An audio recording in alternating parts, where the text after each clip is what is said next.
santal eh. Basta madaanan ng kamay nyo. Kahit po hindi, bagla na lang kakati siya. Tikit lang ho. Tapos paggising nyo, masakit agad ulo nyo. Baka inuumpog kayo ni sir. Ayun. Habang tulog, nabawi. Lahat yun, pasok. Tanggalin nyo natin ginawa nyo dito, dali. Bili, high blood C. Oo. Sakit sa puso meron. Tanggalin mo natin ginawa mo dyan. Sakit! Gamitin mo to, alis mo ginawa mo dyan. Bilis! Sibat.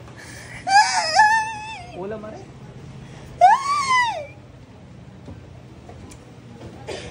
Apoy. Tanggalin mo ginawa mo dyan, dali. Bilis! Sa ulo! Duko ka pala eh. Sarap na tulog ni madam. Papasakitin mo yung ulo.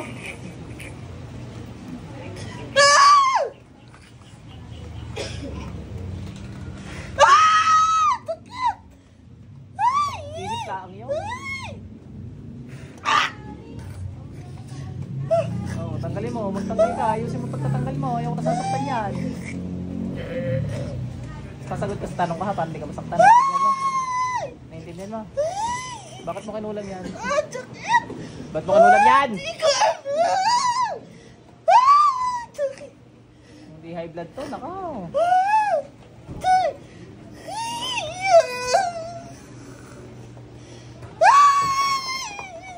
O, dalawang ka magamitin mo, dali. Hindi ka na naman sasagot ng tama, ay tatapyasin ko na lang ulo mo, ano? Alam mo kayo tapyas, alam mo? Hindi mo alam yung tapyas, malalaman mo mamaya.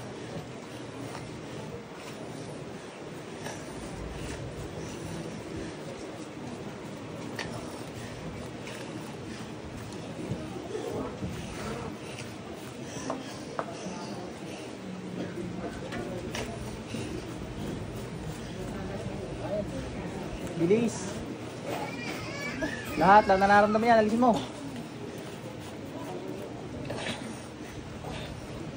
Palagay ko sa rarin inggit. Eh, inggit. Ka na inggit. Eh. Inggit, pikit ha. Ha? Ha? Niliigam na ito eh. Ano ka nainggitan mo?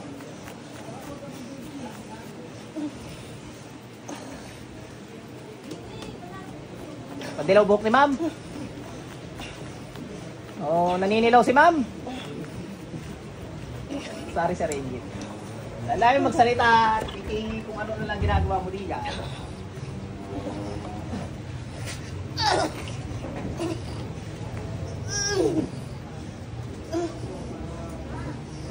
Ate, balik.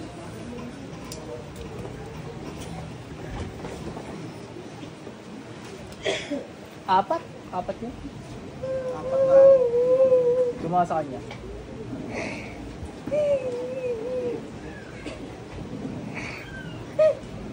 Anong patubigan eh?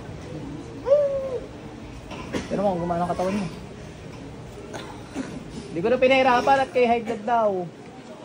Eh, baka kayo samain pag ano.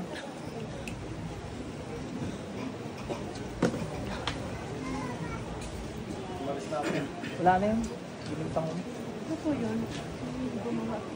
Ano babae po? Babae. Sa lalaki, 3 babae. Kaya mo na, gusto na bahala din. Bakit po? Pag may naramdaman ka lang ulit.